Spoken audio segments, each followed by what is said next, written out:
I haven't said this often this season, but credit to the players, credit to Igor Tudor. And RICHARLISON, like you said, is the man really that, if we're going to get out of this, he's going to be the man to lead it. I think relegation, Richie, is something which is just going to carry us through. Away at Liverpool, standing there like this in a relegation zone. Oh, like, at least he didn't take his shirt off. Yeah, I was gonna say. I'm panicking. I went a bit viral on this show a couple of months ago when I said it was like I'd rather have a shovel up top than him. But I'll be honest, he's going to dig us out of this. Really? He's going to dig us out of this. I think the only person that actually warrants the armband is someone like Archie Gray. The identity of Tottenham Hotspur, and we don't have an identity. Why can't we just find a normal manager Rick, that plays a normal system? They probably don't care. You know, the relationship is that broken between the fans and players, but this might hopefully try and repair that. Give back the Europa League, give back the stadium, just to go back to White Hart Lane. And I felt like there was a connection there. You want to compete and you want to have this glorious stadium. Well, you might end up in the Championship with it, and that is because of the shortcomings and the negligence of the board. I can't understand anyone that actually believes relegation would be a good thing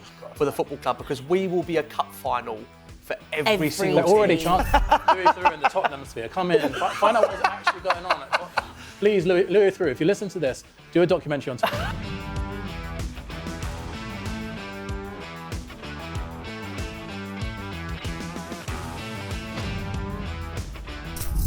Hello and welcome to Inside Spurs, talkSPORT's dedicated Spurs show where we talk all things Tottenham Hotspur. This show is sponsored by BetMGM. Download the app or visit betmgm.co.uk, 18+, gambleaware.org. Please do gamble responsibly. My name's Abbi Summers and I'm joined as always by Sonny Snelling from Sonny Talk Spurs, Ricky Sachs from the Last Word On Spurs podcast, and if you are a Spurs fan and you have ever been online and seen this man's tweets, it is none other than the man behind the moon. It is Mr. Billie T. I feel like we need a round of applause. This is such a great panel. This was such a good panel, guys. And I can't quite believe it. We're sitting here and we haven't lost a game this weekend. I know. We've got a point. It felt like a win. That's the thing. It really felt like a win. It's actually mad because that is the first time that we've picked up a point in 6. I mean, it actually feels like an eternity, by the way. And we're so Spurs, right? The last point we picked up was against City. So everyone batters us, home, away, whatever, but we can get a result against City and get a result against Liverpool, albeit it's not really the Liverpool that we obviously are used to. Rick, what did you make of yesterday's game? I assume you weren't confident going into it. I mean, who's been confident the last however many months watching Tottenham? Confidence in losing. Still won a right? game in 2026, which is unbelievable. And what we're now mid-March. I think, given the fact going into the game you had 13 players missing, you look at our record at Anfield, pretty much it feels like the world is against us at the moment. Everybody wants to see Spurs get relegated. So I think, I haven't said this often this season, but credit to the players, credit to Igor Tudor, who, let's be honest about it, I think everyone probably associated with talkSPORT and even on the Inside Spurs panel was probably thinking this was going to be a very different show. Yeah. So, oh, for sure. And it could still be, because with Tottenham, you never quite know what's round the corner. Yeah. But like I say, credit to the manager, because I think he did come out fighting afterwards. And it's bizarre, I think, post-match press conference, he seems to have actually got a lot of credit by the way he's handled himself, which might sound crazy to some saying it. I think so, yeah. I think some people... This was Patrick Davison from Sky. Yeah, I think some people kind of like the way he's come across. Look, can I be honest with you? Go for it. Still not sure for me he's going to be the man that's going to finish the season, because I think everything we'll come on to is on Forest next week. Agreed. But there was enough there to get behind to believe that possibly it could be a turning point. But we have said that a number of times this season, so I don't get too ahead of myself, but there were some green shoots in what has been, as we know, a disastrous season overall. Yeah, I think that's a pretty decent way of summing that up. I mean, Bill, was there any part of you, I mean, I know this is a bit of a silly thing to say, but because of what we've seen since Tudor's obviously come in, and it's actually got worse, which I couldn't quite believe that it got worse since Thomas Frank, but it had got worse. Was there any part of you that just thought, oh, you know, we always lose at Anfield anyway, I'm happy to take the loss so he's out? Oh, you know what? When you text me, I was like, can I do a different date, please? I thought I'd be coming on after a loss. We'll probably have a new manager. Harry Redknapp will probably be involved somewhere. Vibes are up. I know. I was like, can I do a different one, please? But then I come in, we get a draw, and suddenly I'm on top of the world. You know? I know every Spurs fan knows that feeling. And it feels like we've had it for like 2 years straight now. When you go into work on a Monday, you just get rinsed all day. I work with like 10 and 11-year-olds, and let me tell you, they're brutal, man. But it's the first time I've gone into work on a Monday and felt like proud of my team. So yeah, just was not expecting it at all, completely out the blue. But that's Tottenham for you, isn't it? Like you just know you're going to go and lose to Crystal Palace and then draw away at Liverpool. That's just what we do, man, this club. The bar is so low, isn't it? Like, we are all having the best Monday that we've had in months, weeks. It's like we haven't won a game in 2026. We're still happy. But we're so cares? happy because we've actually got a point. It's kind of mental. RICHARLISON, look, we all know the quality. I do love him. I've always backed him and said, he ain't worth 60 million, never was. He's not very good. But the one thing he will always do is fight for the club, fight for the badge, wear the shirt proudly. And that is what we need in a relegation battle. And like away at Liverpool, standing there like this when you're in a relegation zone. At least he didn't take his shirt off. Yeah, I was gonna say, I'm panicking that he was going kept that on, he'll be brought But out. RICHARLISON is the only player in Premier League history to score 2 goals at Anfield in the 90th minute, and no side has he got more Premier League goals against than Liverpool. That's 6. I mean, the hatred from when he was at Everton just runs so deep. He's getting booed as well, wasn't he? I love it. I did say, I went a bit viral on this show a couple of months ago when I said it was like, I'd rather have a shovel up top than him. But I'll be honest, this is an awful You can take it pun. back? He's going to dig us out of this. He is going to dig us out of this because he is the only player in this squad who has actually been in a relegation threatened side, that Everton side, and we all remember that shot of him with the blue flare. He has that passion and that energy. And don't get me wrong, I watched the highlights back and there were so many chances, like the one where it just goes over his head and all that sort of stuff. So he has still got a ricket in him. But you sort of knew when that ball fell to his feet, he was going to put it away. And it was a moment in a game where I know it's acting like we've won. But this point, like every point we're getting now, or hopefully until the end of the season, will be vital no matter how you score them, if it's off someone's backside You or... don't care. You literally don't care. No one cares how it goes, and just get points where you can 100%. get points. Because in all honesty, we've been sitting here for weeks going, I don't know where we're going to pick up a point. I didn't think it would be at Anfield, in all honesty. But we'll take it, absolutely. Vicario did his best to make sure we didn't know at first. I will give him credit for the Gakpo one? Post. Yeah, off the you probably post. could say, yeah. But what's going on with our keepers? We've got 3 goalkeeping coaches at the club, haven't we? I think 3 or forgive me, 2 at least. But you wouldn't believe it. No, you wouldn't believe it. You wouldn't believe it. You And for wouldn't believe months it. and months, we've No. all said, how bad can Kinski be? Yeah. Because, Vicario, it can't be that bad. Or how bad does Brandon Austin have to be? I have to say, I do feel bad for Kinski. We spoke about it last week. Like, they are 2 unfortunate slips. They are. But, whatever, put that to one side. Back to Vicario. He is so pony.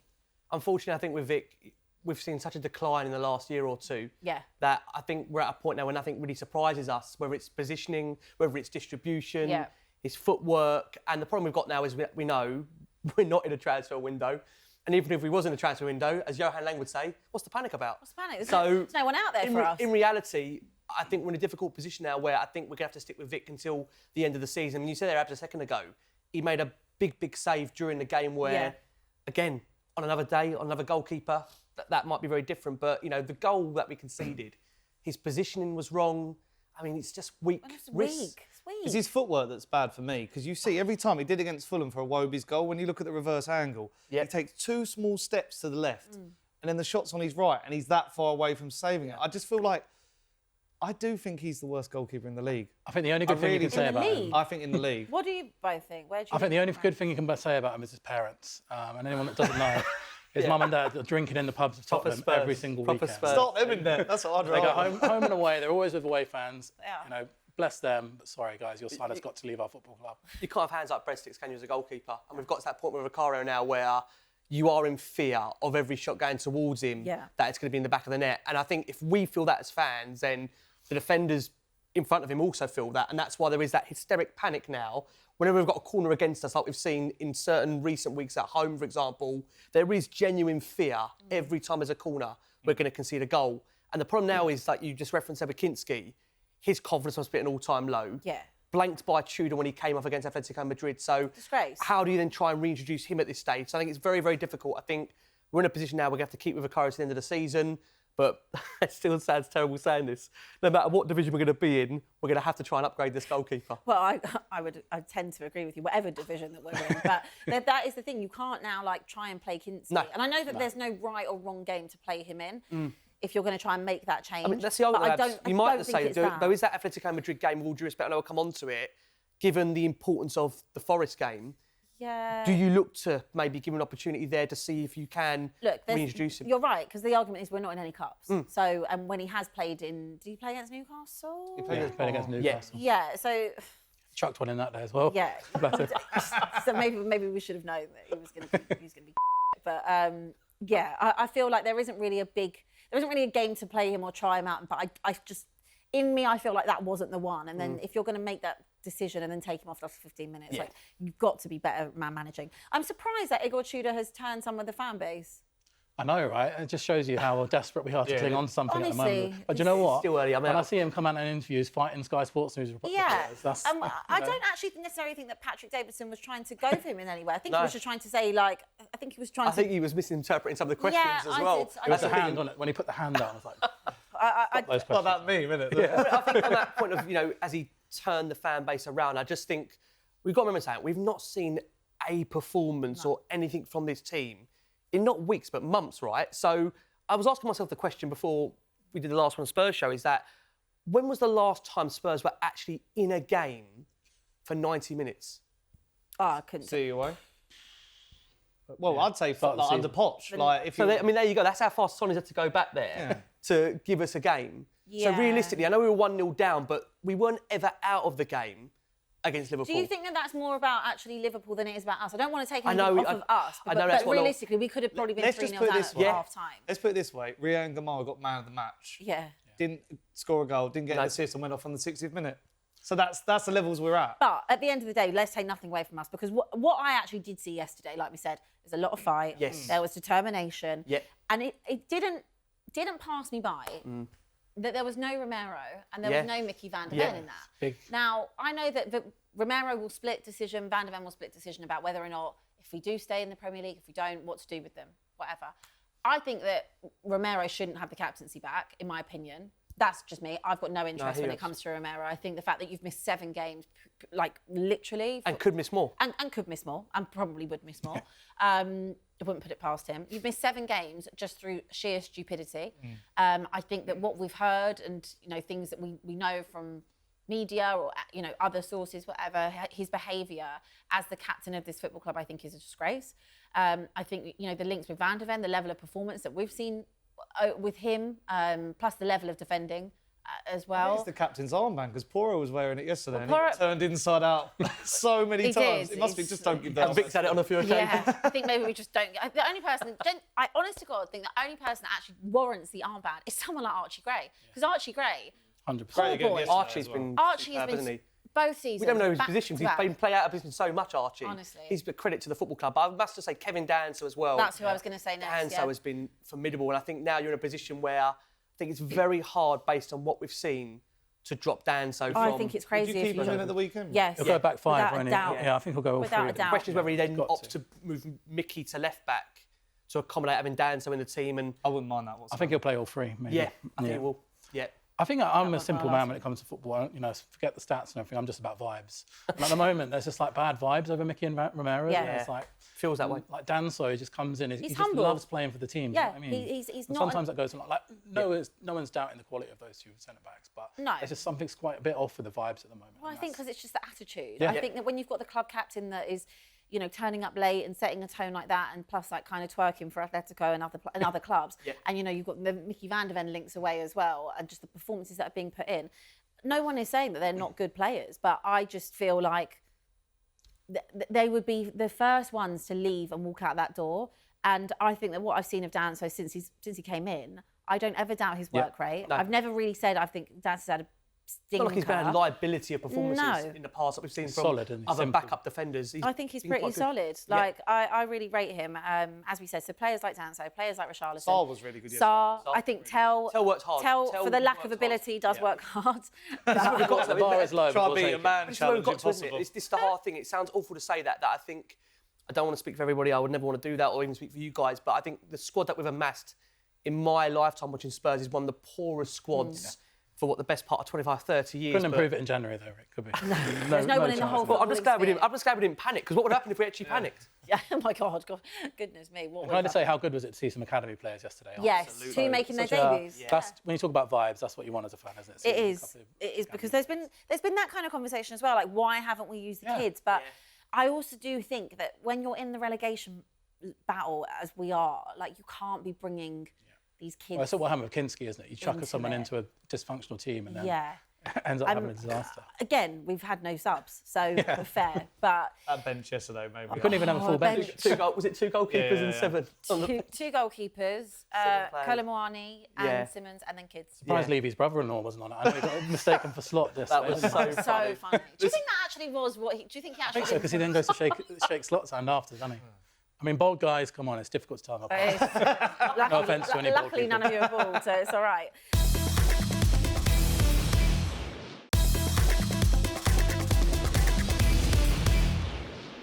Before we move on to looking at Atletico, what do you think then changed yesterday? What did Igor Tudor change in that system? Because what was quite funny is the first thing he said actually when he came off the game was that the system went out the window because they lost Conor Gallagher in the eve of it. So it doesn't feel like there was much really of a plan, to be honest with you. We just fought, didn't we? Like you said, Abs, we fought. There was courage, there was desire, there was determination in the way that we went about our business, and it looked like the majority of players out there actually knew the severity of what we was in. I think that's been one of the things that we've been saying. You've been saying it on Inside Spurs. I've been saying it on Last Word On Spurs. Is that do these players understand or recognise the severity of the battle that we're in? And it just feels like the penny is finally dropping. We're in a dogfight here, and RICHARLISON, like you said, is the man really that if we're going to get out of this, he's going to be the man to lead it. And I just couldn't be more prouder of the overall performance. That I'll be honest, like we all said, couldn't see it coming. I think relegation Richie is something which is just going to carry us through, man. I was looking back at the old Everton stories. He's like fighting Jamie Carragher. He's driving the Everton team bus on that picture, isn't he? The Richarlison. This guy knows what it means to get in relegation. Look, he's actually like an Everton legend. Yeah, of course. So now he's going to be a Tottenham legend if he does it again for us. Yeah, he always puts in a shift. I think Solanke was all right yesterday as well. I think the pair of them, we've seen them both in the Europa League last season together and how they can work together. And I actually think that we kind of need to take the same approach that Ange had in those Europa League games to staying up. I think that was what we saw at the end. Tudor going, we need goals, because he had Moani, him and Solanke on all at the same time. Yeah. Solanke's just good at that hold-up play. I thought Moani for the goal was really good, because even there's actually a reaction of me looking at the goal. And when Vicario punts, I'm like, this is going out. And like, somehow it stays in play and we score from it. And those moments, though, you just need that one moment in a game, and you can still sort of see, because I know RICHARLISON, he's not going to give you 20 goals in the season. We're not looking for that right now. We just need scrappy goals. They might just be disallowed. That's all. Yeah, I think we were all panicking that as soon as he scored, he was going to take like Billy said, just don't cry and don't take the shirt off. He did cry. He had red eyes at the end. I was like, do you know what? I love him. I think he's so crap, but he's so good at the same time. I just want when the team came out, you were like, you were looking at the names on the pitch, and like, obviously we've been playing a right back, left back all season. We signed Sousa, who's a left back. And he's at Anfield, he's playing on the right wing. It's like, what is going on? Yeah, you had a somehow it works somehow, though. But what is this, right? You had a left back playing right back, a right back playing left back, and a right back playing But right what is back. it? What is this about Igor Tudor playing players completely out of position? I think he just gets the tactics ball and just goes like that, doesn't he? And whatever it lands and on, just says, this is what's going to keep us up. Today it worked. Yesterday it worked. So. It is truly bizarre. Before we move on, I just want to talk about Xavi Simons quickly, because I'm sure some of you might have seen the clip on talkSPORT Goals yesterday where I left the room. And what stemmed and what started with that was actually started about Xavi Simons, because the boys were saying, well, why isn't Xavi Simons starting? And I said, I don't see why you would. Like, he's been a passenger essentially for most of the season. The only performance I can think of is Brentford, where in the Premier League, where he's been effective, and he's a luxury player. Like, I can't see Xavi Simons putting in, brilliant performances week in, week out, and that was actually where the argument then stemmed from at that point. Where do you guys sit on Xavi Simons? On the bench next to him at the moment. It's the right call, I think. Yeah, it's really disappointing though, because I was so hyped when he signed. Yeah, I thought, particularly after what happened with the Eze thing, I thought, right, we've somehow pulled out of this with something a bit of glory. Obviously, we had the "let it all work out" tweets, which has now backfired massively on us. Huge. But everything we ever do does. Never work out. Yeah, it's just he's not hit the ground running, has he? And I think like, when you're in a relegation fight, you can't afford passengers, and you have to have players that are going to go for it all the game. And it's just been a disappointment, hasn't it? Yeah. Tudor doesn't fancy him, does he? Tudor just doesn't fancy him. And by the fact that he brought him on with what I think was the 70th minute mark, 20 minutes to go, it's clearly not someone that he feels he can rely upon or trust to actually battle and fight for the team. And look, did he bring Olusegun before him? I think, didn't he? Did he? Possibly. Yeah. I think that kind of gives a damning indictment of where he sees Simons in that pecking order. So I think, look, I hope long-term there's a player there for us, but I do have genuine fears that have we got this massively wrong? I think we all know that there is a player in there. Yeah. I mean, that's it's whether we're able to get it. It's whether we're able to get it out of him. That's We've what seen I it mean. in glimpses. Can we get that out of him consistently? It doesn't feel like Tudor is going to try, does it? Based on what we've seen, No. You'd be stunned if Tudor was going to suddenly now bring him in to have 2 or 3 games. If he gets 2 or 3 games, that is. And I think the Palace game is a big indicator, isn't it? You know, like a must-win game, and he's on the bench. He's on the bench. Yeah. It is kind of mad though, considering we've literally had like no 10s this season, and creating has been our biggest problem. And we he's the summer signing who's on the bench. Yeah, and he'd rather put like a 19-year-old left back ahead of him, right wing. All right, let's crack on then to the Atletico second leg preview. Could we? No, I think. I love how you just went no. I think we should be playing the kids in this one. I Right. really don't think anyone for that Sunday game should be featured. I'd rest. Rest. Like, who's there to rest? There isn't really anything I just don't. I really don't see the point. I mean, the only thing the owners will be looking on is if we do get for a bit more bunts in the back pocket. But I think with this, it's just the first leg's done and dusted. I can just see if we start any like key players. But then I guess on the flip side of that, momentum exists in football. Look at West Ham. West Ham against Brentford in the FA Cup. You could see what it meant to them in the changing room. They're celebrating. Yeah. So there is that whole thing of if you do get trounced another 2, 3, 4, 5-0, then will that impact them again? I feel like it's just such a tricky one to really go into because it's just. Well, with us, what you see is what you get. We haven't got any players. You know, the things with Tottenham, you know in a couple of minutes what you see if we're going to have a good or a bad game. Literally. And the thing as well is that my biggest concern for me, because it's such a Tottenham thing to happen, is that we somehow rally and battle back to get it to a point where we're level. We go to extra time, lose on extra time, and suddenly all the players are knackered. Get injured. For the Forest game. Yeah. So it's a really difficult one. I know they've got a couple of injuries. Oblak's out, isn't he? The goalkeeper. So you look at that as a positive. But then I think we have to bear in mind, I know we're going to come on to it, how big that Forest game is. I never like saying any game, I don't want Spurs to win or I want to throw the game. But I think, like Sonny said, we're in a position where we're going to have to rest a number of players because of how big and monumental it should be a game is. I was kind of thinking if I was Tudor, what would I do? And I thought, you know, I'm not saying I want to throw this game, but I thought that could be anything. I thought in goal we could put Adele, just because, you know, we need to rest the player. Skepta can come out for this one. Just get any celebrity Spurs fan, get him in. Jamie O'Hara can play centre mid for this one. You know, let's just full rest all of our players. Is that really where we're at? We're just throwing the toys out. It should be an experiment because the biggest issue. I think we've been experimenting all season, though, haven't we? But the biggest issue I noticed yesterday in that Liverpool game was there's just no passers in that team. Yeah. Our best passers. You're right, there's no progressive passers. We've only got 3 good passers in the team. That's Porro, Romero, and I still think Xavi Simons when fit. So you can see like the absence of Maddison and Kulusevski. Yeah. There's no one there to. So I'd put a Xavi Simons in this game and see what he can offer. Because if he gets an assist or like then give Tudor a few headaches ahead of Sunday. I don't think that gives him a headache against Sunday personally, because I think if Xavi Simons comes in, which I would expect him to actually in this fixture. Like Xavi Simons has been decent when it comes to Champions League, hasn't he? when it comes to Champions League, because you get a lot more time, you get a lot more space. Maybe on the not ball. in that Atletico. Their midfield is like on you. Sure, but at the same time, like this is in a way it's a bit of a free hit for us because none of us actually care whether or not we're in it. We've got such bigger problems. Whereas I don't think that it would change Igor Tudor's mind whether or not he starts Xavi Simons against Forest. Totally, completely different ends of the spectrum. If he was to have like a complete man-of-the-match performance where he assisted a couple of goals and you saw something, I've sat here and just said a minute ago I couldn't see him start another game. But Spurs are so crazy. Like, how do you predict what Tottenham are going to be or what they're going to do?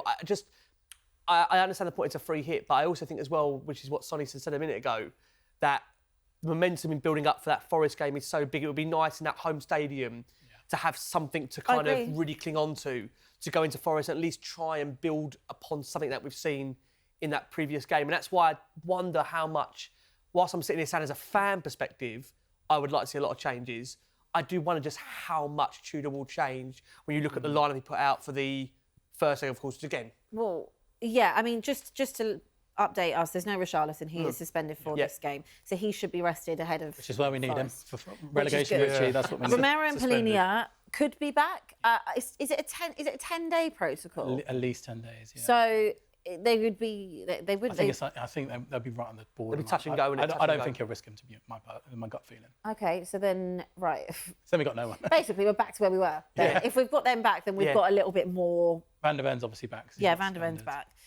So we assume that Dragusin would probably come out. God. Yeah. Watching him trying to play out the back yesterday was... Funny, Real Madrid aren't calling any time soon at the moment, No, are they? it's weird. I think One more year on that tweet. I His agent's gone quiet for some reason. The agent went a little bit too early. There's selling and there's overselling, isn't there? Yeah, a little bit.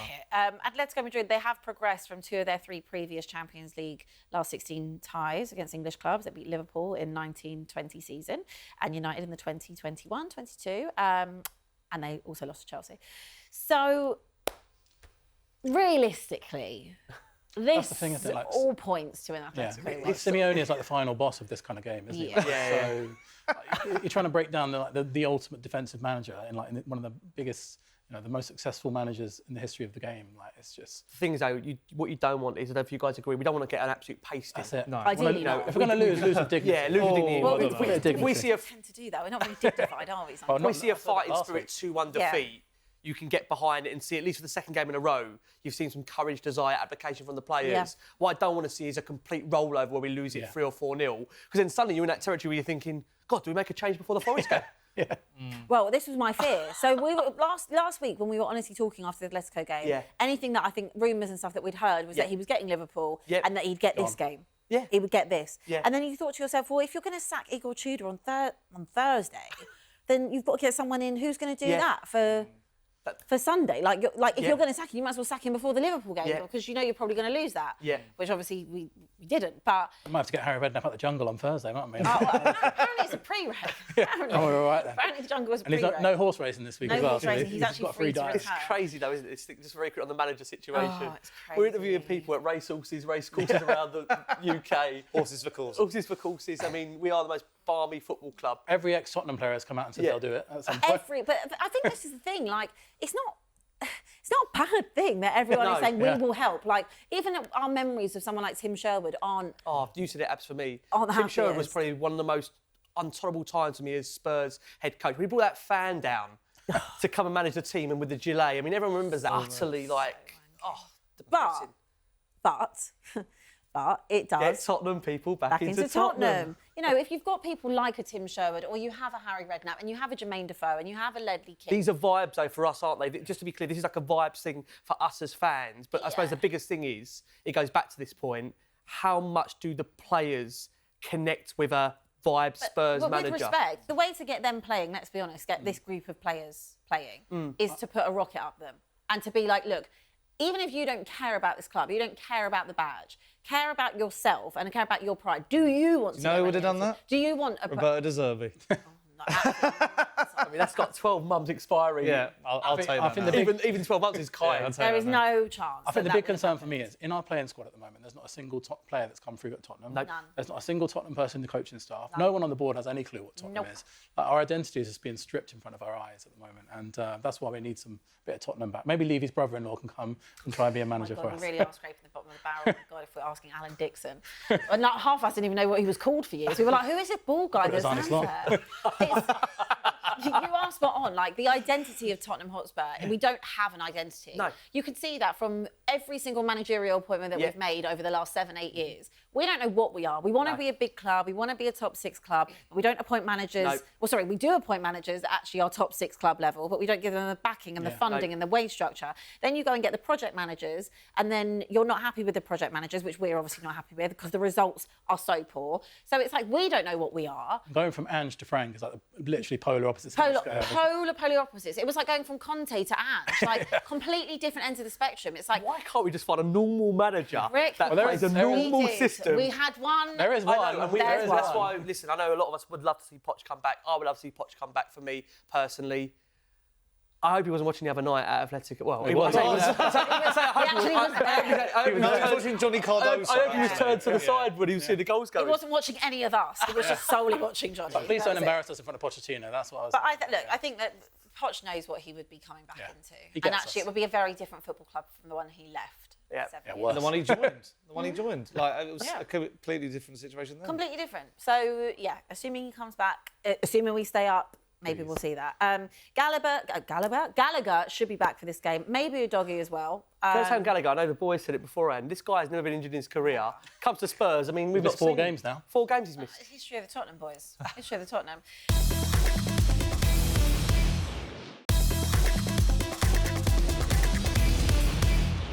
Let's talk about Forest then, because I feel like we can stay on this for quite a while. fan protests and stuff, I saw something from Change for Spurs this morning. They've said, obviously, all protests and stuff has been put on hold, which I think is the right thing to do. We all know how we feel about this ownership, about this board. But at the minute, we've got to come together and try and be 12th man, especially when we're at home. It's interesting because obviously we talked about RICHARLISON earlier, and actually this idea kind of came from Everton fans. And there's an interview with Andros Townsend where he was talking about back in their relegation fight, Everton were absolutely terrible. They couldn't buy a win. Suddenly, Everton fans started gathering outside the stadium. They brought flares, they brought chants and songs and stuff. And it really gave the players a massive lift. So one Sunday, there's like a fan movement, a great group of guys, Stu, Jay, shout out to everyone like that, and everyone in that group. They're trying to get people together, and they're going to go and try and greet the team bus on Sunday and just try and bring a bit of atmosphere back for the players and try and show the players this is really important to us as fans, and we want to let you know that we're going to be with you for the rest of the season. Do you think that they care?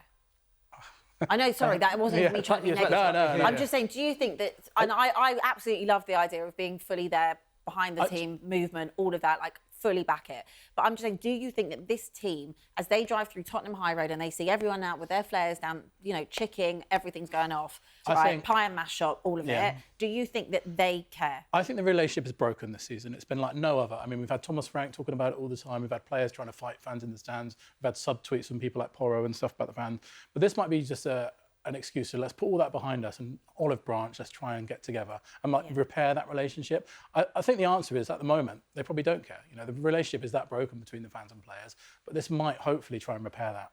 I can say one thing on the booing, because I think this is also key to say, is that the players will probably feel for the majority of the season we're booing them, but it hasn't always been them. It's been decisions taken by Frank, whether it's substitutions, whether it's our passive style of play. And when you're at a football match, and again, I think people are well entitled to do what they want to do. They spend their hard-earned money. If you want to boo, I think you've got a right to boo. For those that don't, I appreciate that as well. But the players must feel at times that we are deliberately targeting them, which isn't always necessarily the case, because there's been, as we saw that Liverpool game, you know, the support from the away fans was unbelievable.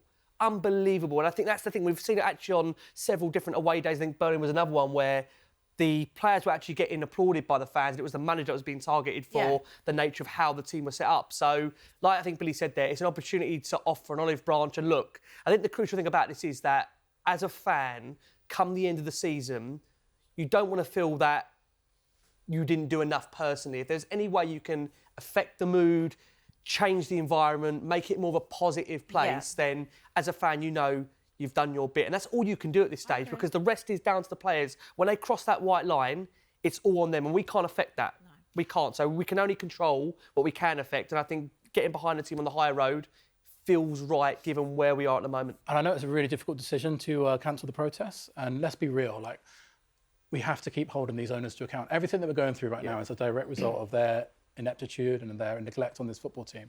And the fact that Tottenham are even in a relegation fight is completely unacceptable. But I just kind of feel like we have to get together and support these players. Then when everything is decided, the chips are down, then we need to hold these owners to account properly, because, I mean, this season as a fan has just been absolutely devastating, hasn't it? Anything to add, Sonny?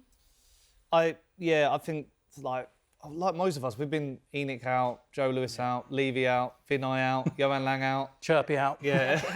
All of them out. It's just been... I mean, I said a couple of weeks on this show, I think it has been coming to this for a good couple of years. Yeah. It just took a shock like this for us to realise that we need change. Since the new stadium, we've declined every single year. I even said this was a mad take that I said the other day. I'd give back the Europa League, give back the stadium, just to go back to White Hart Lane. And I felt like there was a connection there. It's unbeatable. Like everything we had there was just pure. Yep. I remember my first time I went there when I was really young, in year 5 or 6, and I was like, wow, this is a football club I fell in love with, watching like Mavericks. And now it's like, I go to that new stadium now, and you still don't, you felt like on the 20th, 30th time you'd walk in and you'd still go, wow, and now you're like it's just going through the motions, isn't it? You know what I think it is, That's though? Not football. Since we've moved into that stadium, which is what, again, like nearly 7 years, we've had such poor times. Oh, you could probably count on one hand where you've had a good night. The Arsenal night. Under Conte. The Man City in the Champions League at the very beginning. That was right at the very beginning. Palace on the first goal. Yeah. And Bodo Glimt. And maybe some of the Europa League games last year, because obviously it was on the way. But it's terrible that you're saying it on one hand. Like, and you're also sitting there struggling to think. You know, 20 minutes against Chelsea before everyone went down and got injured, and that was it, and capitulated. Like, it just seems that it's been one thing after another after the other. I don't necessarily blame the stadium. To be a top 6 club and to be able to compete, you have to level up. You have to level up from White Hart Lane. White Hart Lane, I would go back to in a heartbeat. Give me the Porter cabins back in Essex as well. 100%. All day My dad long. said that about Rush Green and West Ham. They're going over Rush Green. They're going to this lovely carpeted, like, Tottenham Hotspur way. Yeah, like, it's like that. That is what the soul of football is. When you used to have stands like that, and like that's why I love Palace. Like when they had like wooden stands, and I used to have Everton. And Goodison Park, proper Villa football Park. stadiums. And White Hart Lane was absolutely unbelievable. You know, so amazing, especially that last season where we were unbeaten there as well. But I think that going into that, and I have compared it before to Arsenal when they moved from Highbury. There is always a lot of teething issues. You know, I think building a connection, I think obviously the financial, constraints that it puts on a football club as well. And I think that we've probably... But we've chosen, though, haven't we? We have chosen, but we've chosen to not invest. There's a difference. Correct, There's a difference between wanting to invest and not. Do you know what, though? I disagree with you on a point about the investment, because I don't... If you look at what we've spent... It's who we've spent it on. Yeah, but also they can... It's not what we've spent, it's who we've spent it on, and the difference... And the wages. But I think an extra 20 million. Yeah. And the difference of moving the needle a even little bit paying managers, like, what was Frank on? Was he on 8 million a year? He was on, it's the third highest. We're not paying the wages. 18 million Third highest in the league. Oh, well, they are then. So. You know, Conte getting 20 million a season. So if you think about it, if you added up all the amount of money that we've spent on sacking managers and managers' wages, that could have been in your transfer budget. That could have gone on the wages. You know, and just having that. The negligence, I think, is massively in that as well. Not moving the needle a little bit. You want to compete and you want to have this glorious stadium. Well, you might end up in the Championship with it, and that is because of the shortcomings and the negligence of the board and the ownership. And it's sad that we go to this stadium and none of us feel any type of connection to it, and we never will. And I think the until thing we is, can compete on the pitch. And the sad thing is, we gave up White Hart Lane an unbeaten season when we were in a title race, with the promise that the stadium will be the game changer. And I think the board just kind of felt like, well, if we move into the new stadium, we'll be a big club, but they forget that you have to act like a big club, and that's the thing that we always fail on. Like, they don't act like a big club. They got all the shiny bits for a big club needs. They've got the training ground, they've got the stadium. West Ham, Everton, behaviour. They don't act like it. But you don't. How can you act like a big club when people at the top have no idea how to run it? The thing is, if we were looking from the outside, I think a lot of football fans would say, ENIC, in my opinion, deserve relegation for the negligence that they've shown on the footballing side. And like we've said here about the misdemeanours, the decisions that they've taken at times, you just think, how have we come to that decision at that moment? And again, the point of the matter is that I think as fans, we've been duly bound by the fact that we hope they're going to make the right decision. But again, from the outside looking in, I don't think if we went down, we couldn't say that as a board they've not deserved it because of what they've put us through. If it was a political party, they would have been voted out of government. If it was a business, they would have been shut down from... But I think there's a common consensus now, isn't there, amongst Spurs fans, that until there is now a genuine change in the ownership at the top, nothing is going to change. What did help us as well was when, like, some media outlets were saying Tottenham's new ownership. Just leave his kids. It's the same people. He still owns 33% of the club. Like, just because he's not doing that particular... taking the mask off in Scooby-Doo, it's still old man Withers. Yeah, so it is. And the big worry is now, who's actually running our football club now? We've got an Arsenal CEO. We've got Langer, who's about as effective as a pork pie at being a director of football. And then the Lewis family, we've got, their son-in-law is currently in charge of our football club. We don't even know who he is, really. It's very, it's giving Succession a little bit, isn't it? It feels like, and me and Rick say it all the time, it feels like it's an inside job from Vinay who's trying to send us down. It's just, that's where we're acting. We've been infiltrated, haven't we? Someone from Arsenal has come in and said, the amount of Arsenal people also that are working at the club. And I appreciate, when you're a big football club, they're not all going to be Tottenham fans, but it goes back to what you said, Abs, only a week or so ago. That's why there's been that kind of calling to have Tottenham people back into Tottenham, just so you then feel like, as we've said here, our identity's been stripped right between our very eyes at the moment. And that's why you go to that stadium right now, I'm struggling to find a connection to the team. And that's why, again, there's those calls for Pochettino, because there's somebody there that you connected with and gave you such amazing memories. An instant shot in the arm, wouldn't it? Yeah. And I know, again, I appreciate he's not for everyone, because I know, again, some don't fancy him, but at the same time, just give us something we can connect with. Just looking right at you. I said a couple of weeks ago that he's not just going to come in, wave a magic wand. It's going to be like... Sonny, he's the only one, in my opinion, and again, don't want to speak for anyone, wouldn't ever want to do that. No. He's the only one that will get a semblance of time and patience to rebuild a squad where I just think, and you say it all the time, if we employ anyone else, right, the minute that manager goes on a bad run or loses a succession of games, the fans can start shouting for Pochettino. I mean, Tudor was getting linked with new managers 1 week into this trend. Like, we're mad. It scratches the itch, because I love him to bits, but I'm still worried. It feels like now, though, this summer, if we stay up... It's aligned. it has to be this summer. I tell you Otherwise, it what, can never. I mean, it won't ever. come It in. won't No, ever. I'd be honest. Doesn't I'd happen. rather wait a year until the owners go, then bring him in under the new ownership. Sonny, No, we don't have time for this. I don't have time for your crazy takes today, okay?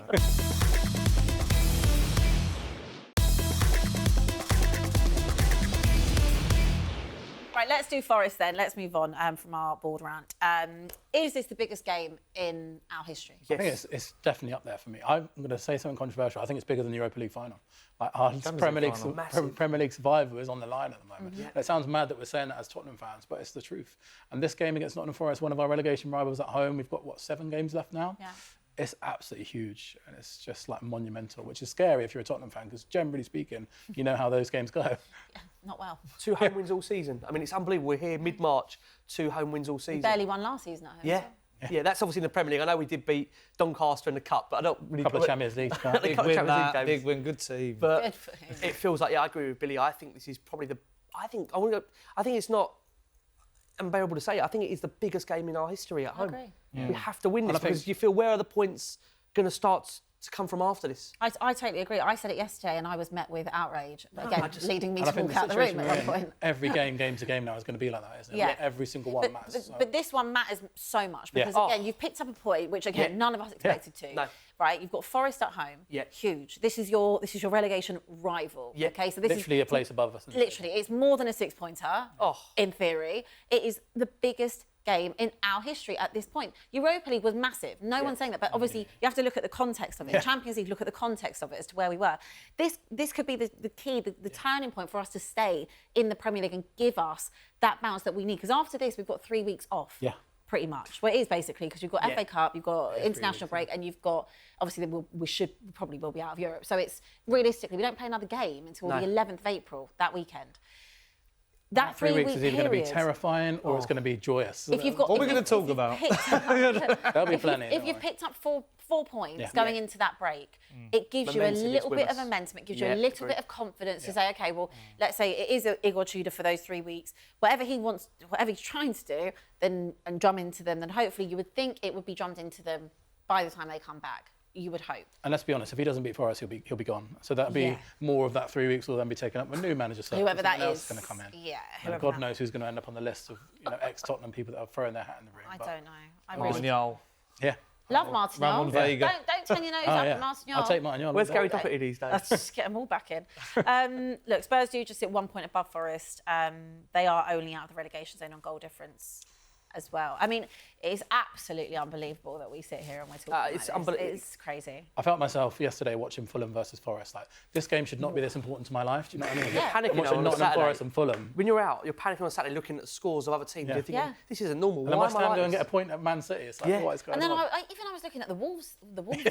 And last week, and I was thinking, can they catch us? Like, was it 13 points? They could do it. I've started watching Championship games just to see what it might be. Oh, yeah. Coventry Southampton was class at the weekend. Yeah. I was doing my research, being like, I don't want either of them. Tell you what, they might come up, Wrexham, but they give us a bloody Again, it goes back to that They're point. better than us. This is why, again, I can't understand anyone that actually believes relegation would be a good thing for the football club, because we will be a cup final for every single They're team. already chanting about us. Home, Every stadium's away. chanting about us in the Championship. Imagine them all coming to the stadium. We might not win a home game. It reminds me of, you remember when John Entire McGinn went, he went, oh, they have lovely soap. Like, they'll be coming being like, it's like a palace, like Charlie in the Chocolate Factory. Yeah, absolutely. We'd have Ryan Reynolds on commentary for the Wrexham game. It's actually laughable, farcical. Forest, they are winless in the league though since the 25th of Jan.